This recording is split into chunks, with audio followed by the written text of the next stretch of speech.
Lord, I thank you for this day. I thank you for this wonderful film conference. I thank you for the opportunity to speak to these women. And I just pray that you speak through me and we learn something together and that you're in the center of it all. In Jesus' name, amen. How's everybody doing? Awesome. I'm having a really good time. I'm loving it. So, I said before, I don't know how Pastor Daniel will make a little note and then talk for 5 minutes on that note. I have written down just about every word I want to say, so I'm going to be reading a lot, but that's okay. Come on. I actually just started, so you're good. So, I'm going to read a lot, but I'm going to try my best to make eye contact. It's going to be an adventure that we all take together. So I know there's a lot of different families and ministries and callings represented in this room. And we've got church leaders here. We've got people who at some point will be church leaders, people who are leading ministry or who will at some point lead a ministry. And I love that. It's like a whole hodgepodge of different people with different callings. But the one thing that we all have in common is that we love Jesus and that we're wanting to get closer to Jesus. Come on in. So we all want to get closer to Jesus and we all want to be equipped. Nobody wants to go into a brand new job or a new situation, not knowing what's going to happen, not knowing if we have what it takes to make it to the end. So we're gonna just do this together. And I'm gonna get the hard part out of the way real quick. It's gonna be tough and it's gonna be hard work and there's gonna be some pain involved, but that's ministry. That's living for Jesus. That's following God. There's just gonna be some tough times, but I want to remind you that if you're called, then you will be equipped. And today I want to equip you with some knowledge that I believe will help you gain some longevity and keep your heart safe. Are you coming in to join or okay, come on in. So we have reached the title. Today we're going to talk about boundaries, barricades, and breezeways. 3 different avenues. So Pastor Daniel, just a little background. Pastor Daniel and I both grew up in church. We both grew up as ministry kids. Come on in. Hi. Settle in. We filled up the front to back to make it the most difficult for you. Sorry about that. So Pastor Daniel and I both grew up in ministry. We're both pastors' kids. We've both been around the block church-wise. Like we know about church. And a year and a half ago, we transitioned to being new pastors of Victory, and we both felt ready. Like, as ready as you can be. Because like on a certain level, you're never ready, and you always know, I know it's going to be hard, but it's going to be harder than I think it's going to be. And even going into it saying that, it was harder than we thought it was going to be. And you all laughed because you knew that I'd be able to say that. But it really caught us off guard, how tough it was going to be. Because even if you're expecting something, like you can say, I'm expecting pain, but when the pain actually comes, you're like, oh, I really feel it. Mm-hmm. You can expect things to be hard, but when you're trying to walk uphill, it's just, you're tired, right? Mm-hmm. So I'm going to talk to you about a situation from the early days of me and then being pastors of Victory. There was a situation that we had to deal with in our church with a man and his wife. There was just something that we had to deal with. It wasn't something that was too much. It wasn't something that was too hard. Without going into it, it was just something we sort of had to deal with and sort out. But being new to ministry, and you come in strong because you think of the worst possible scenario, you think of the everything that could go wrong. You come in hot, you come in a little strong, and naturally, people got frustrated with us. And the couple got upset with me and Daniel, and the wife specifically got upset with me. So the reason she did was because I told my husband something that I found out, something that I had seen. And she felt that I shouldn't have done that. And it wasn't even a secret. It was just something that I saw that he didn't. But because I brought it to him, she felt like we shouldn't do that. So here I am, new to being in lead ministry, doing the best I can, seriously worrying that I'm going to break everything, worrying that I'm going to drop everything and it's all going to break because of me. And then my phone rings and I see that it's her. And I know that the woman on the other side of the phone call is angry with me. Oh. And I got to say, I didn't like the conversation. It was disrespectful. It got rude. I was trying my best, but feeling myself getting more and more upset at how I was being spoken to. And let me tell you, even though I felt like I handled it okay, you don't handle every situation perfectly, but I felt like I handled it okay. But I got off the phone hot. I got off that phone riled up, and I was wrecked for the day. I was wrecked for a few days. It was a while that I I was having a hard time over just one conversation with somebody who was just upset with me. And I don't know if other women are like this, but I have a little bit of a hard time letting things go. Oh, but I do, and God's working on me. But especially when I think that someone's being unfair, or especially if I feel like I'm always nice and you were mean, like it's just, how am I going to let that go? Mean, right? So my husband encouraged me to get on a different phone call. He said, call someone you trust. Call this other woman who's in ministry. She's a little bit older than you. She knows, she's been through some things and she knows how to deal with stuff like this. So I did. I called her and I talked to her about the situation, and we got to the mechanics of, she said, okay, I've dealt with the exact same thing in my church. This is how we dealt with it. This is what's probably going to happen. And, this is how it all goes. And then we got down sort of into the nitty gritty. I was like, okay, well, here's the deal. Why am I so upset? Because if I get honest with myself, the person who I had talked to that had made me so upset, had wrecked my few days, wasn't even someone that I had put my confidence in. It wasn't even someone that I had allowed myself to get close to. It was just a person. And it was just the fact that she was a person who could open her mouth and say things to me, that she got to me. She got into my heart and into my emotions. And the pastor wife that I was speaking to asked me, like, why does she have the power to ruin your day if she isn't someone you would ever have utilized when you needed her? She wasn't even like a close person. She just was a person. That was all it took. Just her being able to speak to me was enough for her to get into my emotions and into my heart and hurt me. So this is a story. This story is an example of someone who had more access to my emotions than she should have. I had the wrong type of connection with this person, and there should have been a safety precaution between her and me, but she had full access to my heart. Proverbs 4:23 says, above all else, guard your heart, for everything you do flows from it. So it's easy to say, above all else, guard your heart. Like, just be safe, be careful, guard your heart. But everything else you do flows from it. That's huge. If you're leading from a place of a broken heart, or you're leading from a place of being jaded, or if your heart is hard, you are not going to pour out good things on other people. Everything you do flows from your heart. So you cannot let your heart get bitter or stay broken or jaded. So today I'm hoping to give you some tools to keep your heart from hurting, to keep your heart from hardening, and to keep you safe from the hurts that will come in ministry. Wow. We all should have healthy boundaries for others in our life. Like my relationship with phone call lady was perfectly acceptable until she walked up to a boundary of mine and then decided to take one more step. She stepped into my emotions and she found no barrier there. So if you have healthy boundaries and you care about your well-being, when somebody walks up to your boundary and starts pushing a little bit further, that's the time when you put up a barrier. Because you need to make sure people stay where they have to be and don't come into your secret safe place. So I'm going to talk about barriers. Barrier's not a wall, not a fortress. Like a road cone is a barrier. The up and down thing at the parking garage is a barrier. The counter between you and the barista at Starbucks is a barrier. It's not something that truly can push people away and make sure they never get in. It's more of a symbolic, this is where you are and this is where I am. It's a protective measure. So barriers are what a woman of God will use in situations like these where her boundaries are being tested. Your resting point should be a healthy boundary, and either the Holy Spirit or the actions of others will prompt you to take a protective measure. So as soon as I saw the phone ring that day, I knew I wasn't getting a happy phone call. And that was the moment that I should have taken a breath, set my emotional boundary, and dealt with that situation like a well-protected woman. But what I did was allow another person to cross into my field of safety and take control. Now listen, most situations are kind of like that. It's like you've got a boundary, someone tries to push, and all you have to do is make sure that they don't get in.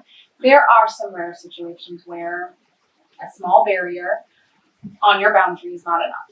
So I'm going to tell you about one of those times several years back. There was a man who came into our church, and he was a good guy.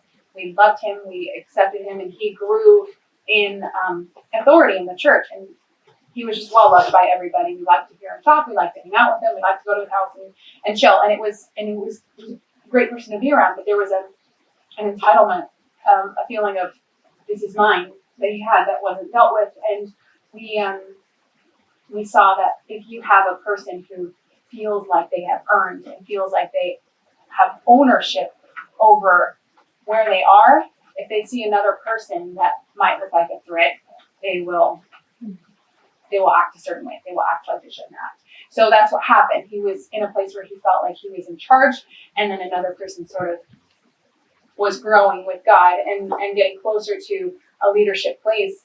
And that's when the person who felt like they had earned their right to be there started acting in a way that they shouldn't have. They started spreading some rumors. There were accusations of affairs. There were accusations of emotional manipulation.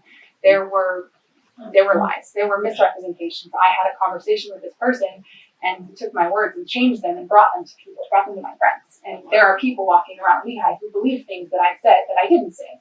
And it hurts. It hurts to know that happened. But it's what happened. So this guy broke some relationships and hurt some people. And it did a lot of damage. And this is one of those situations where a road cone is not going to do. This was a situation where a full barricade needed to be constructed. So I want you to think of a barricade as a barrier that's leveled up. So if you barricade yourself into a room, you've done all you can to keep others out. While a barrier is something that is meant to look like a protective device, but in reality it's symbolic and it does not keep you 100% safe. A barricade is complete separation. Barricade is that conversation where you say, listen, you can't come around here anymore because we're not safe with you. You have to be a completely separate entity now. You can't stay. But here's some good news. It's very fortunate. You don't have to use barricades and fortresses very often. And I know that there's a trap of thinking that we have to barricade ourselves from every person, and we call people toxic a lot, and we say, oh, I'm cutting people off. I don't believe that the world is full of villains. I believe the world is full of people who just need to know their boundaries. So you won't have to use barricades and fortresses very often. And oftentimes you avoid these types of situations by simply having boundaries in the first place. So if a person walks into church and walks into a place of leadership and has no boundary and has no barriers at all, of course they're eventually going to be a person who feels that they are entitled and who feels that they have a right to everything, right? Because you never had a boundary that you had to stay in. So of course everything is yours. And oftentimes healthy boundaries deter a great deal of hardship and pain. And healthy boundaries keep you from having to put up a barricade later. But a person who comes in and finds a breezeway where there should be a barrier is a dangerous thing. So now that I've mentioned breezeways, I want to talk about the mechanics of one. A breezeway between your house and your garage is just an open space. You just walk right in, you walk right out. It's just breezy, right? It's just a path. So little side note, like between you and another person, a breezeway is just open communication. It's heart to heart. It's no barriers, right? The first and largest breezeway you should have in your life is with your spouse. So if you're married, that's where your biggest breezeway should be. If you want to be married at some point, and you can see yourself getting married at some point, make sure you're not opening your heart up to somebody who does not deserve to have a direct line to your heart and your emotion. That this has nothing to do with anything. But the question now is, how do we know where to put people? If you meet somebody new, are you a breezeway person? Are you a boundary person? Or should I barricade myself off from you? Where do I put you? The answer is, they will show you. You teach people how to treat you, right? So you always start with a healthy boundary. And as you spend time with the person, you will know where to put them. You will know how open you can be with them. And sometimes even the Holy Spirit gives us prompts and tells us which way to lean with the person before we even get to know them. That is real. So like I've seen that before. We'll have an issue and somebody was discerning it already. Somebody was feeling it in their spirit already. And that comes from prayer. So I want to encourage you, get yourself in prayer. Get yourself in tune with the Holy Spirit, and you'll find yourself discerning things that others don't. And there are so many times when we've had a situation with a person that could have been avoided if we had led with some prayer and discernment. So I believe many of you ladies are in here because you find yourself growing in God and you find yourself growing in leadership. And this is a room that's full of leaders and full of leadership potential. And as you grow in leadership, your boundaries will have to increase as well. So for example, I don't have breezeways all throughout the church, but I also don't have barricades. I have healthy boundaries with every person in this church. And I don't want you to think of that as a separation. I don't put myself on a pedestal and you are down here. And when you're leading ministry, I don't want you to put yourself on a pedestal and everybody's down here. It's just that we have to live with healthy boundaries or we're going to get knocked right over. So if I have a boundary and I even have to put up a small barrier between us, I can still minister to you and I can still reach you and even accept good advice. There are people that, I lead that I have said, hey, you're better at conflict than me. Help me figure this out. Or, hey, I see you're an amazing parent. What do I do with these crazy children? Right? So they're just because there is a boundary between you and another person does not mean there's no relationship. That is actually the recipe for a good relationship is a healthy boundary. It's a necessity in life because if everybody I knew had a breezeway to my heart and my emotions in my life, I would no longer be on sturdy ground. I would be tossed around every time the wind changed. And every time someone said a negative thing or left for whatever reason or had any problem with me or my family, which happens, I would be knocked right over. Boundaries are very healthy and a necessity in life of a woman, but I know that many women have difficult time settling into an area of healthy boundary. So too many women swing far into the territory of living in a breezeway, but many others still are falling into this trap of being inside a barricade. And I'm going to talk about those two options. So quickly, have you ever worked in retail or in food service and you've had a customer or client come in and you spend 5 minutes with them but they won't leave and now you know everything about them? Like you know that their boyfriend cheated and you know that their aunt has the Rona and you know that they're constipated. It's like, why do I know all this stuff about you? You should not have shared. I'm a stranger. That's a person who is living their life in a breezeway. That's a person who says, you're listening, I will confide in you. I will allow you into the depths of my heart. And it's so dangerous. It's a dangerous trap to just open yourself up to just anyone. But on the opposite side, we've got the person who a year after coming to church, you have no confidence. You don't trust anyone enough to let them in because you're living inside a barricade. Both are very dangerous things. The problem with each extreme is living in a breezeway. You're susceptible to anything and you're vulnerable on all sides. But the problem with living in a barricade is you're going to die of starvation because you cannot barricade yourself somewhere and still have resources to live. You just won't anymore. You have to allow other people in your life. And I want to spend a little more time because I feel like women are typically more barricade type of people. When you barricade yourself and you don't allow anyone in, you think you're safe. You're actually just vulnerable in a different way. You're the one who will be dealing with depression and nobody will know. You're the one who will fall off the map and feel like nobody cared because nobody reached out to me. But in reality, nobody reached out because you haven't let anyone in enough for them to feel the loss of your absence. So many people live in barricades and feel like nobody wants them, but in the truest form, it's that you haven't given anybody the opportunity to truly see who you are. So if you're living in a breezeway, I want to encourage you, set up some healthy boundaries in your life. But if you're living inside a barricade, I'd love to see you come down out of your fortress and allow some others in. Because it's going to feel like a risk, but that's where the boundaries come in. That's the most important part. Now listen, a healthy boundary is not going to guarantee that you'll never get hurt, but that guarantee doesn't exist because we live in a world full of people. When you're living in a breezeway or a barricade or a plot with logical boundaries, people are people, and we've all been hurt. Just the same time we've all hurt other people. I think it's really easy to forget that we've hurt people too. Like I think back on the woman who called me up and got me so mad because of how I handled the situation. So she, I assume, feels justified in the words that were said and the tone that was said to me because in her mind I did something wrong. So she felt that me telling my husband something I saw, that she felt that I had broken a confidence and that I had broken a trust, and I didn't feel that way. But now she's a hurt person, and now she's hurt by me because sometimes I hurt people too. And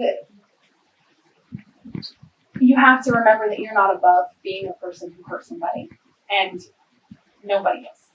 So knowing that the hurt comes, what do we do when the hurt comes?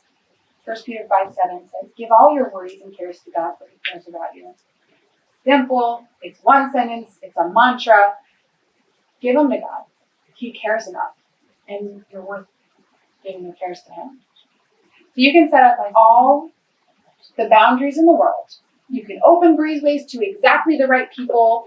You can barricade the few that truly intended harm. You can force your boundaries by putting up a symbolic barrier anytime someone tries to come onto your property. You can do everything right. But if God's not in your life and working on your heart, you'll still find yourself getting jaded. If you find yourself carrying all the cares of your ministry and your walk and your life on your shoulders, you're going to get tired because it's just heavy. Yep. And God cares so much about you that he's encouraging you to cast your cares on him. So don't take that lightly. You don't have to carry everything. Isaiah 43:1 says, but now thus says the Lord, he who created you, O Jacob, he who formed you, O Israel, fear not, for I have redeemed you, I have called you by name, you are mine. That sounds really good, right? You are mine. Like when you have a child, you're like, I made that, he's mine, right? There's something so special about, I called you out, I created you, I saved you. I saved you that time you climbed on the dresser and it fell on you. I saved you. I did that yesterday. You're mine. And there's something so special knowing that in this situation, you're not the parent, you're the child. You're the one who is being called his. Sometimes people push through where they shouldn't push through. Sometimes people leave and you really thought they'd stay. Sometimes people say things that are just not fair. But God is still God, and God is still good, and God still loves you all. And don't ever let the treatment of others determine your value. Don't ever let the words of others determine how much you think you're worth. I found myself going back to Psalm 139 so much lately, and we're going to read a lot of it real quick. We're going to start from verse 1 and go all the way down to 14, because I just like it. So bear with me here. You have searched me, Lord, and you know me. You know when I sit and when I rise, you perceive my thoughts from afar. You discern my going out and my lying down. You are familiar with all my ways. Before a word is on my tongue, you, Lord, know it completely. You hem me in behind and before, and you lay your hand upon me. Such knowledge is too wonderful for me, too lofty for me to attain. Where can I go from your spirit? Where can I flee from your presence? If I go up to the heavens, you are there. If I make my bed in the depths, you are there. If I rise on the wings of the dawn, if I settle on the far side of the sea, even there your hand will guide me. Your right hand will hold me fast. Verse 11, if I say, surely the darkness will hide me, and the light will become night around me, even the darkness will not be dark to you. The night will shine like the day, for darkness is as light to you. For you created my inmost being. You knit me together in my mother's womb. I praise you because I am fearfully and wonderfully made. Your works are wonderful. I know that full well. You are all fearfully and wonderfully made. You are too precious to give your heart and emotions away to anyone and everyone, and you are too important to keep yourself from others. So have a thick skin and a soft heart, and love Jesus first, and trust him, and believe that he wants the best for you. Find somebody in your life that you can open up to, and when somebody comes to you to open up to you, be that safe place for them as well. And that's all I have for you ladies today. I would like to open it up for questions.